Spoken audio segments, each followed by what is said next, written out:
Mikhail മാലാഖയോടുള്ള പ്രാർത്ഥന. മുഖ്യദൂതനായ വിശുദ്ധ മിഖായേലേ, സ്വർഗീയ സൈന്യങ്ങളുടെ പ്രതാപവാനായ പ്രഭോ, ഉന്നത ശക്തികളോടും അധികാരങ്ങളോടും ഇരുളടഞ്ഞ ഈ ലോകത്തിലെ ഭരണകർത്താക്കളോടും ഉപരിതലങ്ങളിലെ ദുരാത്മാക്കളോടുമുള്ള യുദ്ധത്തിൽ ഞങ്ങളെ സഹായിക്കണമേ.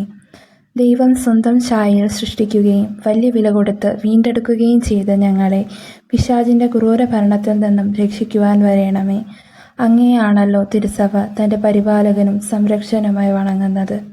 കർത്താവ് രക്ഷിച്ച ആത്മാക്കളെ സ്വർഗത്തിലേക്ക് കൂട്ടിക്കൊണ്ടുപോകുവാൻ നിയുക്തനായിരിക്കുന്നത് അങ്ങു തന്നെയാണല്ലോ. ആകയാൽ ഞങ്ങളുടെ പാദങ്ങളുടെ കീഴിൽ പിശാചിനെ അടിപ്പെടുത്തുവാൻ സമാധാനദാതാവായ ദൈവത്തോട് പ്രാർത്ഥിക്കണമേ. പിശാച് ഒരിക്കലും ഞങ്ങളെ കീഴ്പ്പെടുത്തുകയോ തിരുസഭയെ ഉപദ്രവിക്കുകയോ ചെയ്യാതിരിക്കട്ടെ. കർത്താവിൻ്റെ കരുണ വേഗം ഞങ്ങളുടെ മേലുണ്ടാവുന്നതിനായി ഞങ്ങളുടെ യാചനകൾ അത്യുന്നതന്റെ തിരുമുമ്പിൽ സമർപ്പിക്കണമേ. ദുഷ്ടജന്തുവും പഴയ സർപ്പവുമായ സാത്താനെയും അവൻ്റെ കൂട്ടുകാരെയും പിടിച്ചുകെട്ടി പാതാളത്തിൽ തള്ളിത്താഴ്ത്തണമേ. അവൻ മേലാൽ ഒരിക്കലും ഞങ്ങളെ വഴിതെറ്റിക്കാതിരിക്കട്ടെ. ആമേൻ.